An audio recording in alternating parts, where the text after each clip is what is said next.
Apa? You cannot minimize. Oh, nggak bisa.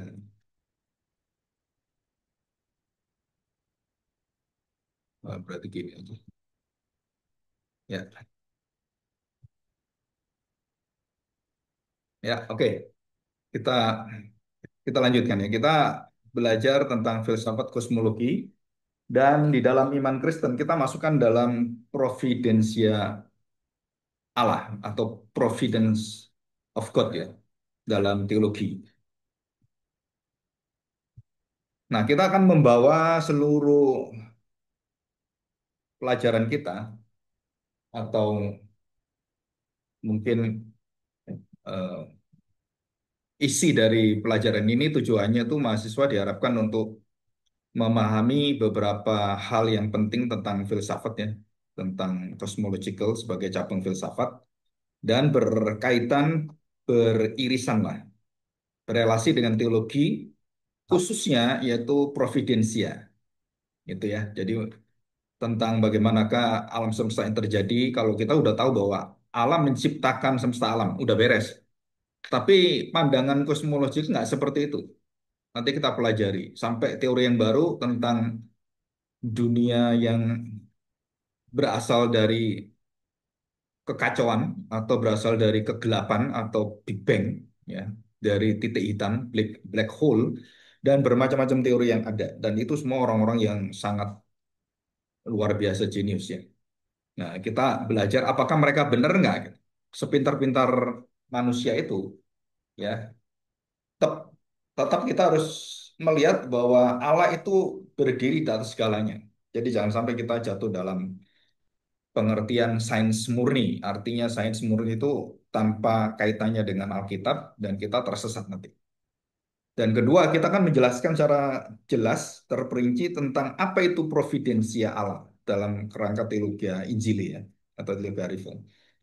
Terus mampu membedakan pandangan dunia Kristen dan filsafat sekuler tentang semesta alam ini, termasuk tentang manusia, kejadian manusia. Nanti kita akan pelajari.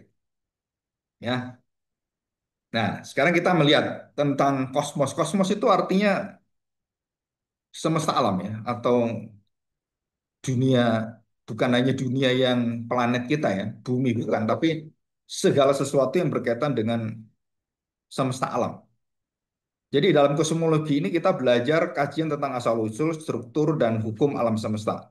Jadi kalau pagi, siang, terus ada hukum hukum apa ini menanam dan juga bertumbuh dan semuanya itu juga berkaitan semua. Nah, dalam teologi, pandangan ini disebut pandangan sebagai pandangan Allah mengontrol, memelihara segala sesuatu. Dia yang memulai, dia yang menjalani, dia memelihara, dia yang juga mengakhiri semua. Jadi ada awal dan akhirnya atau alfa dan omega.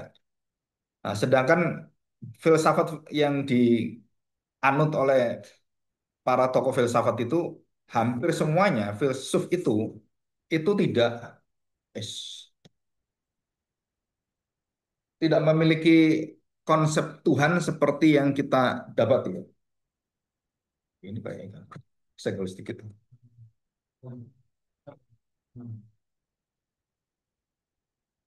Ini ada gangguan di situ.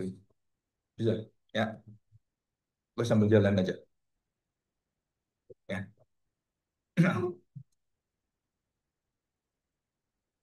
Ini soalnya yang lama, pakai yang ini ya.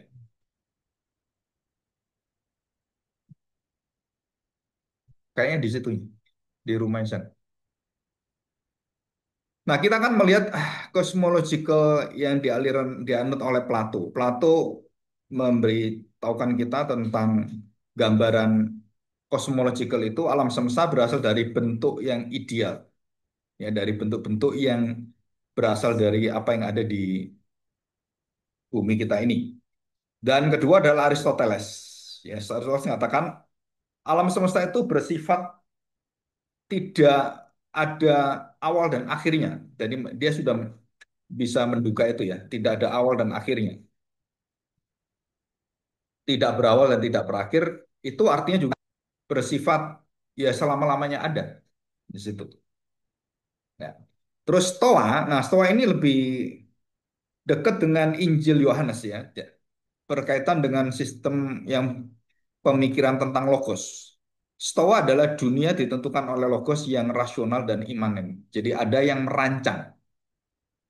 Jadi kalau kita lihat, Plato melihat segala bentuk dulu yang salah hal bersifat materi kan.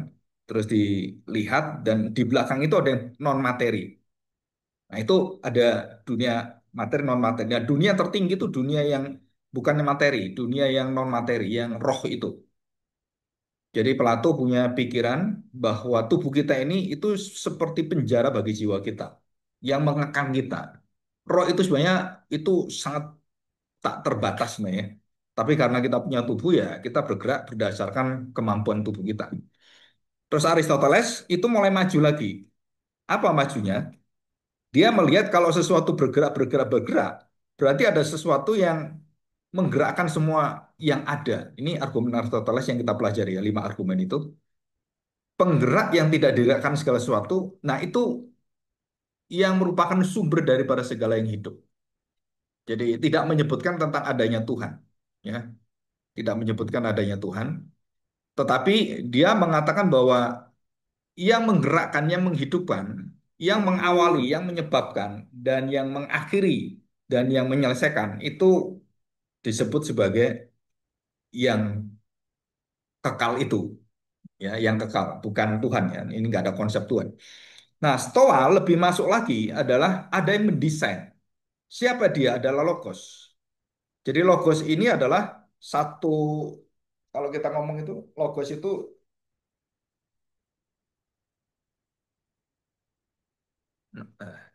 nah Logos itu adalah satu seperti keluar dari yang kekal itu dan mewujudkan semua pemikiran semesta alam ini. Nah, itu logos.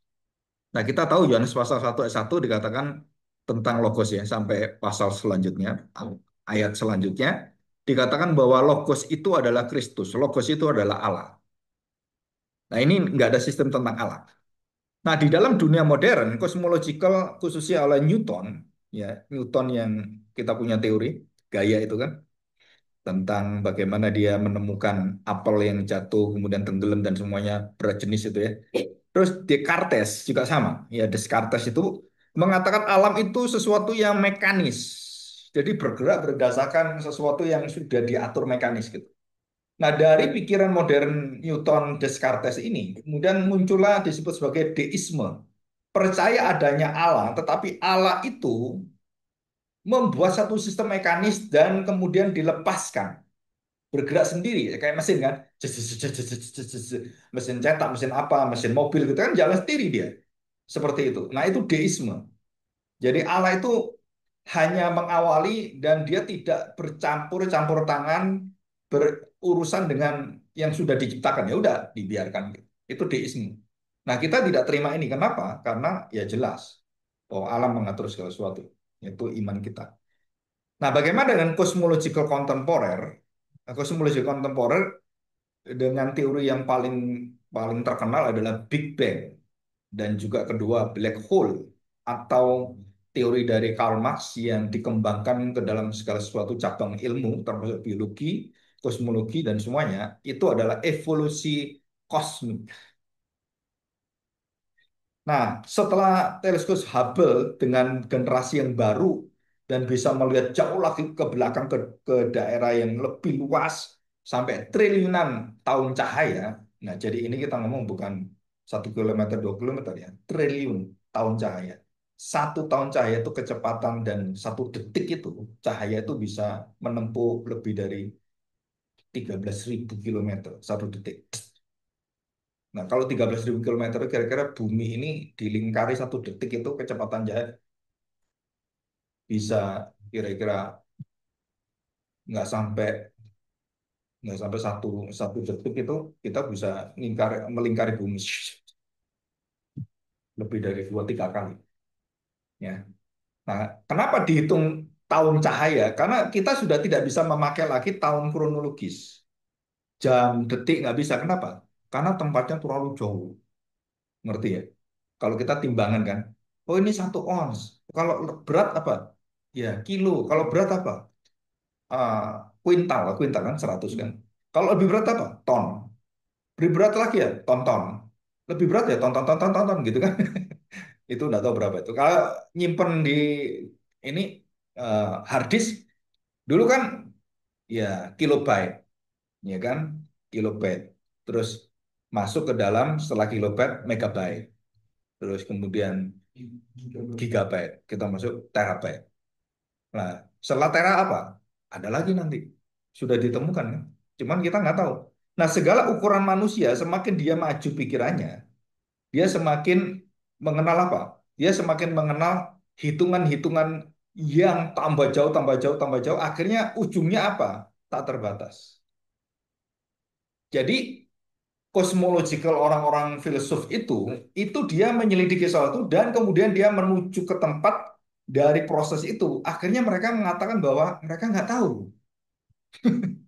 Kan aneh kan? Mereka bisa ngukur-ngukur. Lu terus ujungnya kemana? Ya nggak tahu. Nggak ada ukurannya.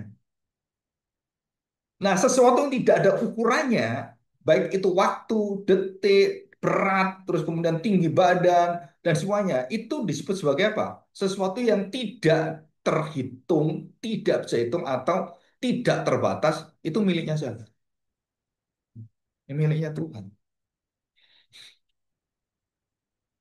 Jadi ini argumen kita tuh argumen apa? Mereka mencari kebenaran, mereka mencari hikmat, mereka mencari semua pengetahuan itu. Ujungnya mereka ketemunya di siapa? Ketemunya dengan hikmat di atas segala hikmat, pengetahuan di atas segala pengetahuan, yaitu pengetahuan tentang Allah sendiri.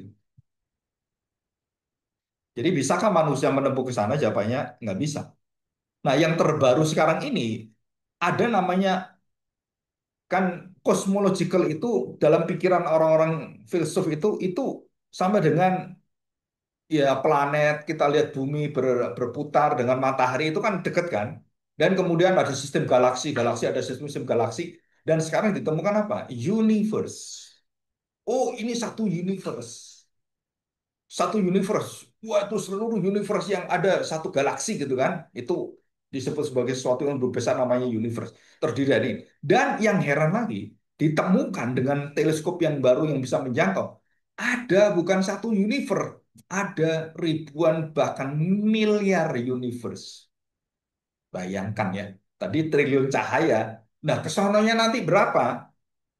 Terus Tuhan itu di mana? Ya kan kalau kita kita tanya, terus Tuhan berdiam di mana? Nah, karena konsep kita waktu kita berkata Tuhan berdiam di mana, kapan waktu Tuhan itu, kita berbicara apa? Kita berbicara tentang konteks waktu yang ditutup dengan apa? Sistem yang tertutup. Closed system. Apa itu closed system? Adalah Allah yang dimasukkan ke dalam waktu kita. Allah dimasukkan ke dalam pikiran kita. Allah dimasukkan ke dalam istilahnya berat jenis hitungan-hitungan kita. Dan kita nggak bisa ketemu Allah. Kenapa? Karena Allah di luar itu semua. Jadi kalau kita ngomong Allah itu kekal, artinya kekal apa? Ya tidak berwaktu. Artinya tidak berwaktu apa? Tidak ada awalnya, tidak ada akhirnya. Kan gitu. Yang tidak berawal, tidak berakhir apa? Ya cuman Allah. Kalau ada manusia tidak berawal, berakhir, itu siapa? Ya dia menunjukkan tentang identitas. Dia adalah Allah. Akulah Alfa dan Omega. Gitu kan Tuhan Yesus. Loh, berarti dia siapa? Ya dia adalah Allah. Nah, agak berbeda dengan tidak berbapa dan tidak beribu. Nah, itu beda. Melkisedek itu tidak berbapa, tidak beribu. Ya. Tapi kalau Yesus mengatakan akulah Alfa dan Omega, bukan tidak berbapak. Yesus beribu tidak berbapak, betul kan? Punya ibu tidak punya bapak. Walaupun dia punya bapak ya Yusuf, bapak angkat gitu kan. Tapi secara biologis dia nggak punya bapak. Tuhan Yesus tidak berbapak, tidak ibu. Enggak. Tapi Melkisedek tidak berbapak, tidak beribu. Hebat mana Yesus dengan Melkisedek? Harusnya hebat Melkisedek ya. Karena dia tidak berbapak, tidak ibu.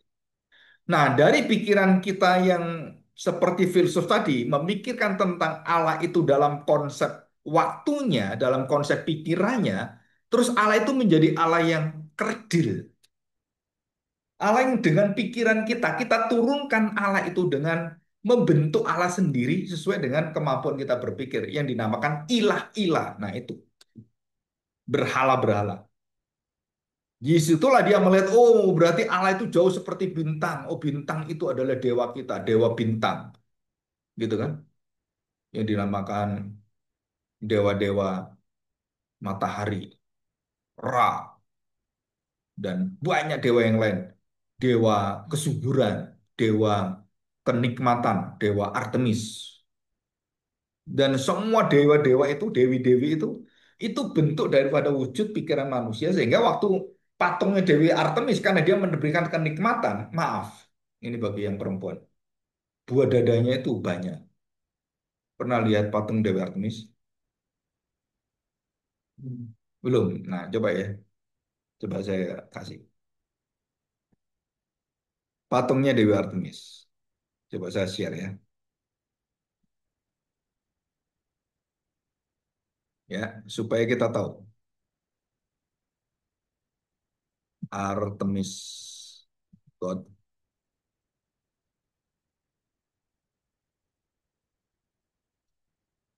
Eh,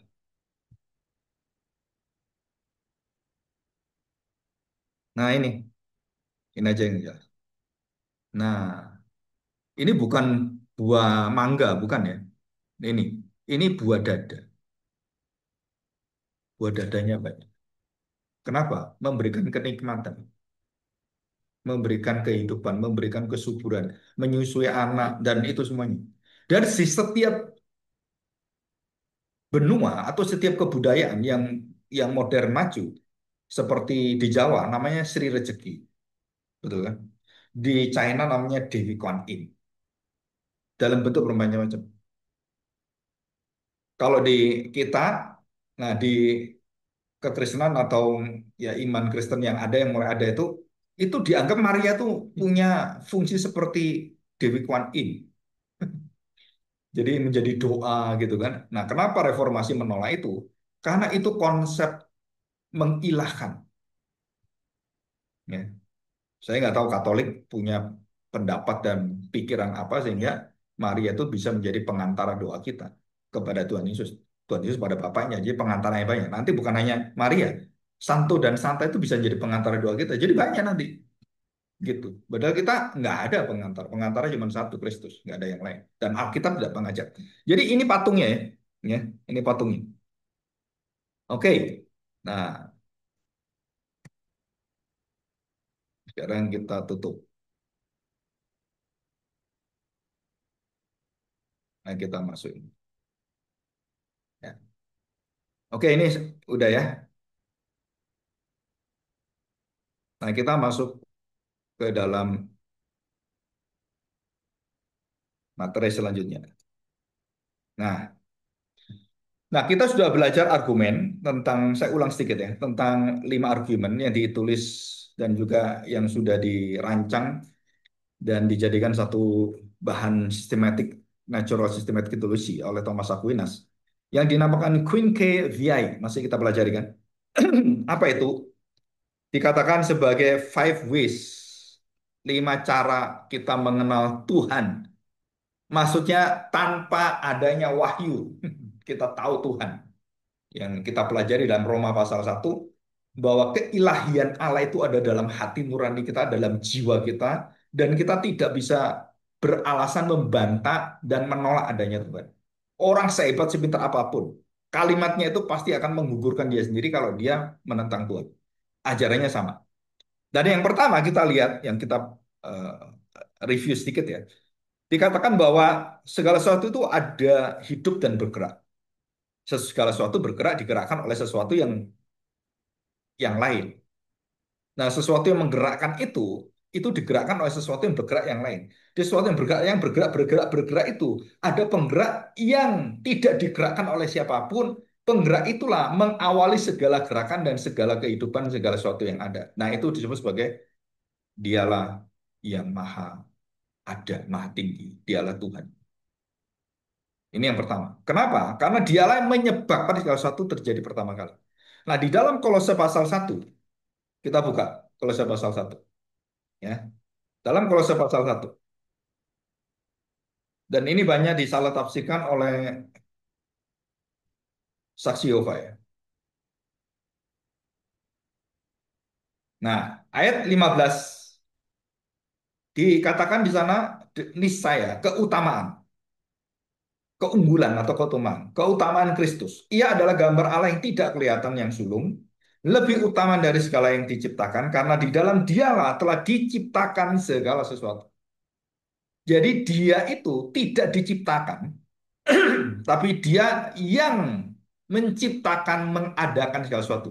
Jadi dialah causa prima. Jadi dialah yang menyebabkan segala sesuatu. Ya, oke ya, kita lanjutkan. Dikatakan di sini, yang di surga dan yang ada di bumi, yang kelihatan dan yang tidak kelihatan, baik singgasana maupun kerajaan, baik pemerintah maupun penguasa, segala sesuatu diciptakan oleh dia dan untuk dia. Dan 17, dia yang terlebih dahulu, nah mendahului, terdahulu. Dikatakan, dari segala sesuatu dan segala sesuatu ada di dalam dia. Jadi jelas ya. Jadi dia yang lebih dulu ada, dia yang menyebabkan segala sesuatu, dia yang menciptakan sesuatu, dia yang menggerakkan segala sesuatu, dia yang menakar segala sesuatu, dia yang mengukur segala sesuatu. Jadi manusia itu karena gambar rupa Allah dalam dirinya, maka manusia senang mengukur. Semua diukur dengan satu ilmu namanya mathematics. Mathematics itu kan ukuran. Dasar dari fisika apa? Mathematics. Dasar dari kimia apa? Matematika. Karena semua mengukur semua, ya kan? Dan mathematics itu bukan hanya sekarang mathematics yang cuma ukuran secara ilmu mathematics ya, tapi sekarang sudah ditemukan satu loncatan matematika disebut sebagai matematika yang meta math. Jadi bisa mengukur sesuatu yang sepertinya abstrak. Nah, contohnya, berapa dalamnya cintamu kepada pacarmu? Nah, diukur dia. Bisa diukur, bisa.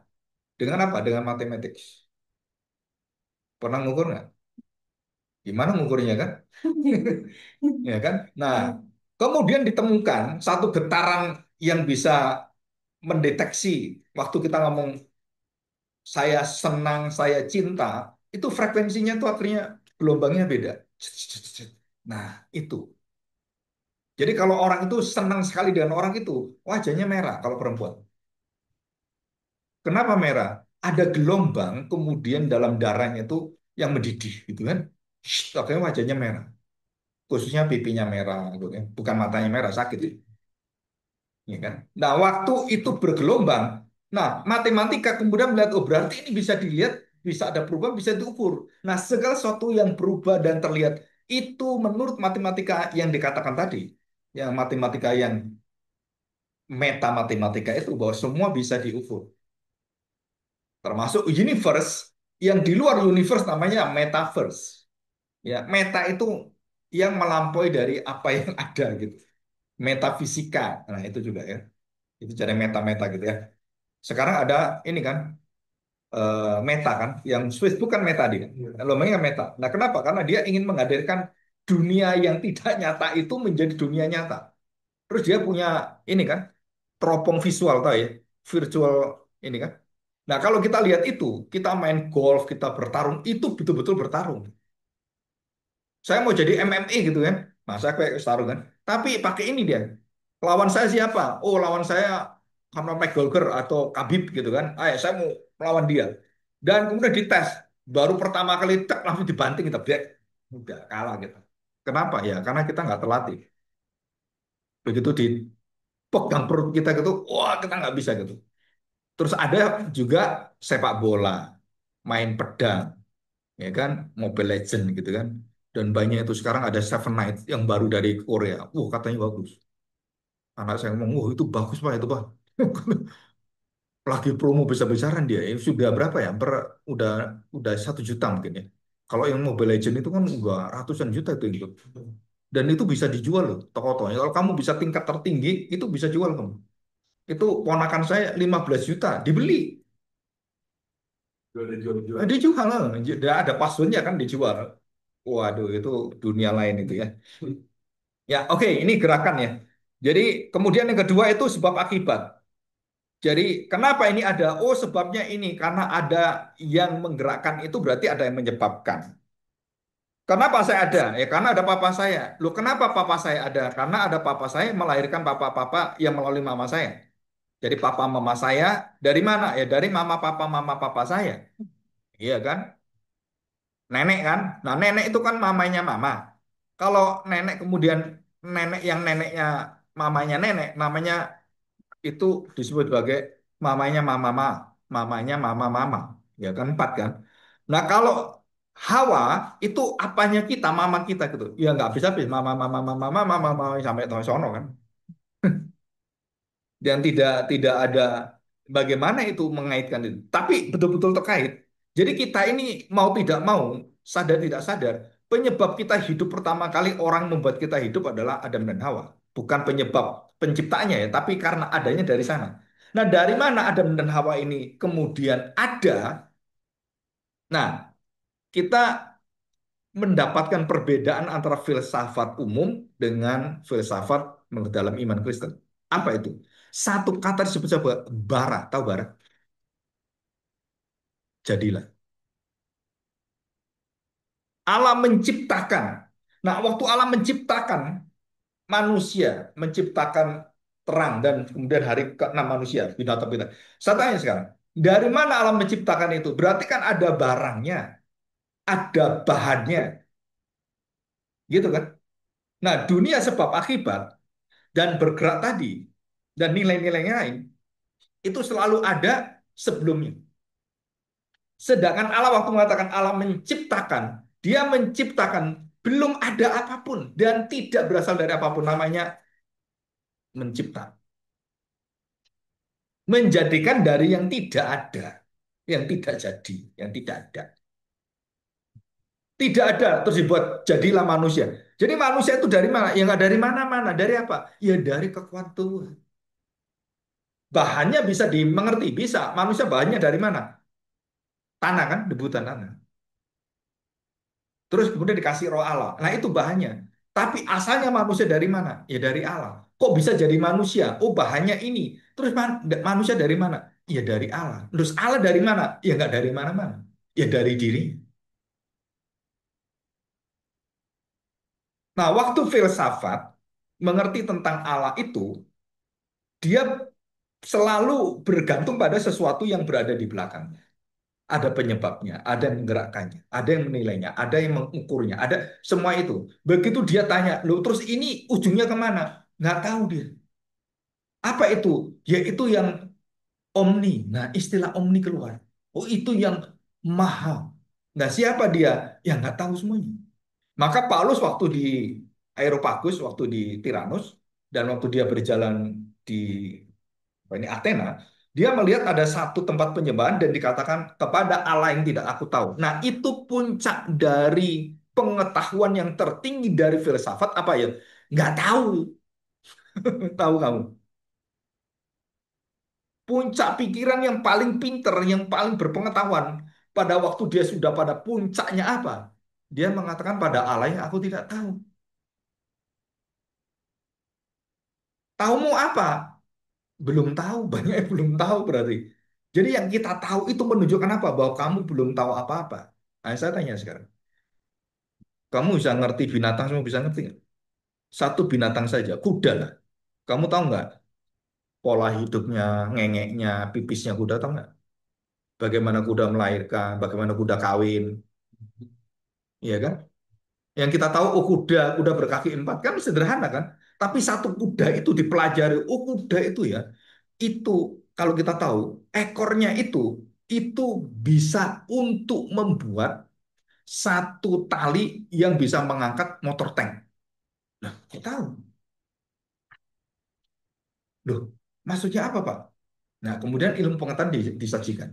Karena dia sudah diberikan seperti ini dan diberikan ramuan seperti ini dicampur dengan ini dan kemudian ekor kuda itu mempunyai kekuatan bukan hanya bisa mengangkat kuda, tapi dia bisa mengangkat motor tank. Kenapa? Karena diukur. Oh, kok baru tahu? Berarti kamu belum tahu kuda. Betul kan? Ada nggak kuda itu yang warnanya albino? Kan kita manusia ada albino kan? albino kayak orang barat gitu kan, yang nggak ada warnanya. Ada nggak kuda yang albino? Kok kayaknya nggak pernah ada ya? Babi albino ada? Ada. Pernah lihat babi albino kan? Yang macam yang modelnya yang kayak barat gitu kan? Betul. Ya, warnanya rada-rada pink gitu kan. Manusia ada dan pun kuda ada. Terus kita tanya, kemungkinan kuda bisa albino nggak? Ya pasti bisa. Kenapa? Karena segala ciptaan bisa menjadi albino. Nah, siapa yang bisa mengerti ini semuanya? Nah, pengetahuan itu sangat terbatas. Ya, pengetahuan sangat terbatas. Sedangkan kita waktu mengenal tentang siapakah Allah, nah kita diberitahu bahwa puncak dari pengetahuan itu adalah di dalam sumbernya pada diri Allah sendiri. Jadi waktu saya bisa mengerti tentang jalan keselamatan, coba kita lihat Roma 11, ya, Roma 11, ya, ayat 33. Jadi Paulus di sini menjelaskan tentang doktrin manusia, doktrin apa. Nah, ini kalian harus tahu betul. Doktrin-doktrin itu bukan menyatakan kalian sudah ngerti. Salah besar. Ya, doktrin-doktrin itu menyatakan bahwa itu memberi pengetahuan kita yang sangat sangat amat dasar. Saya dulu kalau sudah percaya bisa ngerti doktrin sampai 9 doktrin gitu, sampai eskatologi itu rasanya udah jadi mahasiswa yang pinter sekali gitu. Badalah, belum apa-apa. Kenapa? Ini Paulus ngomong gini. Ya, perhatikan. Roma 11 ayat 33. Oh, alangkah dalamnya kekayaan, hikmat, dan pengetahuan Allah.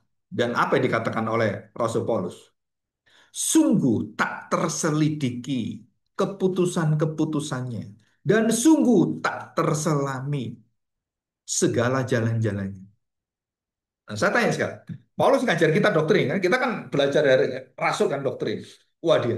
Nah waktu kita sombong melebihi dari Paulus, wah saya ngerti keselamatan itu adalah anugerah Tuhan gitu kan. Nah kita kan sombong kan. Terus dikatakan, kamu jangan sombong-sombong. Banyak yang kita nggak tahu. Banyak cara Allah yang kita nggak ngerti. Memang betul kamu ngomong keselamatan melalui Yesus, betul. Tapi ada sesuatu yang banyak kita ngerti, tak terselami, tak terselidiki jalan. Rancangannya luar biasa. Dan kita bukan waktu kita mengerti tentang keselamatan, terus kita berhenti mengerti Tuhan. Enggak loh. Jadi waktu saya mengerti keselamatan, terus saya melihat keselamatan dijalani oleh Yusuf. Terus kita tanya, masa orang selamat kayak gini?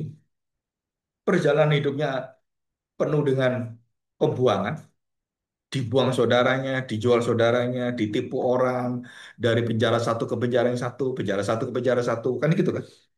Terus dikatakan, bagaimana orang ini kok bisa beriman seperti itu? Wah, kalau saya nggak mau Pak alami gitu, kalau saya mau yang enak Pak. Wah, kami mau jadi gereja, ini ada pendeta undang saya gitu ya. Dia ngomong, Pak Agung, kalau kita khotbah tentang perjalanan penderitaan para bapak gereja atau bapak-bapak iman, wah, saya ambil itu ujungnya aja Pak. Kenapa? Saya nggak mau ambil yang di bawahnya, prosesnya yang berpuluh-puluh tahun, dia nggak mau. Kenapa? Wah nanti jemaat saya tanya, waduh kok susah jadi orang Kristen? Ah nggak mau ah, kan gitu kan? Nah kita mau matangnya aja Pak katanya. Boleh nggak kita begitu? Kita mau matangnya aja, mau mau yang sudah jadi gitu, nggak mau proses. Saya ngomong, mana mungkin kamu punya iman seperti dia? Nggak mungkin kayak begitu. Kenapa? Ya karena itu prosesnya Tuhan nggak bisa kamu istilahnya itu di shortcut gitu kan, dilompati gitu, nggak bisa. Ya, jadi ini argumen tentang sebab akibat dan juga argumen tentang apa? Tentang keadaan manusia bahwa semua itu bersifat kontingen. Ya, apa? Ya ada sebagaimana semua ada, nggak bisa disangkali. Tuhan itu ada. Kok bisa ada? Ya kamu lihat semua hukum yang ada semua ada di sini. Kita nggak bisa nyangkali. Ada kebaikan-kebaikan, ada kejahatan. Siapa yang menentukan baik dan jahat? Ya Tuhan. Siapa lagi kalau bukan Tuhan? Kalau saya menentukan, ya berarti kamu jatuh dalam dosa seperti Adam dan Hawa. Oh, manusia sekarang sudah bisa menentukan baik dan benar. Kan gitu kan? Tuhan katakan. Artinya dia menjadi Allah. Mereka sudah menjadi seperti kita. Bisa tahu yang baik dan benar. Jadi manusia itu membuang otoritas Allah dan dia berotoritas sebagai Allah. Ia menentukan baik dan benar itu manusia. Nah inilah dosa yang paling berat. Apa? Mau saya benar nggak benar itu saya yang punya urusan, bukan kamu. Ya, masa depan saya bukan ditentukan oleh kamu. Dan banyak anak-anak remaja atau pemuda gitu ya, waktu dia udah mulai dewasa, dia kepingin keluar dan tidak mau diatur orang tua. Nah, saya tanya, benar atau salah?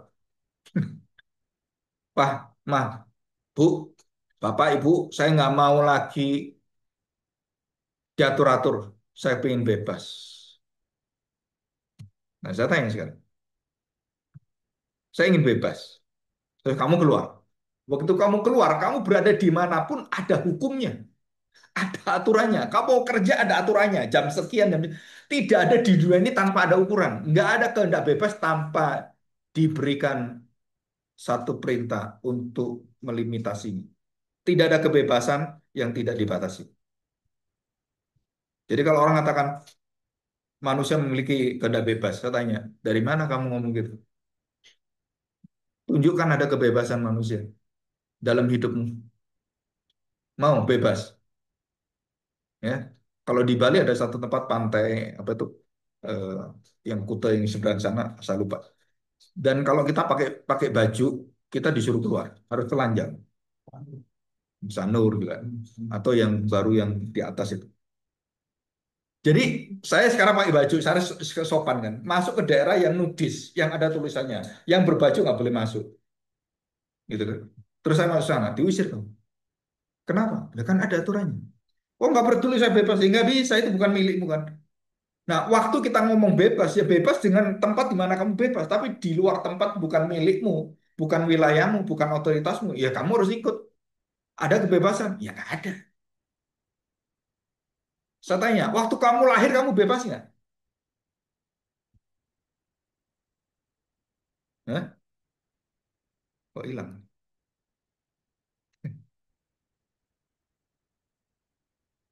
Sebentar, jadi panas dia. Cabut aja, kok panas sih? Kayaknya ada konsel ini.